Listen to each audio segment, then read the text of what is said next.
Welcome to Not Milk Never Milk. Subscribe if you're lactose intolerant. You start by confirming ports and power. Identify the Chromebook output, USB-C, mini HDMI, or older HDMI, and match it to the monitor input. If you need an adapter, use a video-capable USB-C to HDMI or DisplayPort adapter. Cheap adapters may not carry video.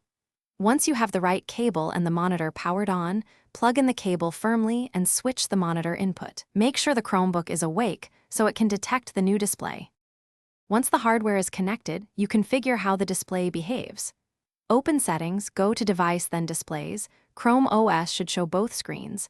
You choose Mirror to duplicate, Extend to expand your desktop, or set the external as the only display. Think about workflow needs. Next, adjust resolution and scaling so text and windows look sharp. Higher resolutions may need scaling. If orientation or positioning is off, drag the displays in the layout and apply to finalize the arrangement. To finish, verify everything is stable. Close the lid if you want external only, or arrange windows across screens.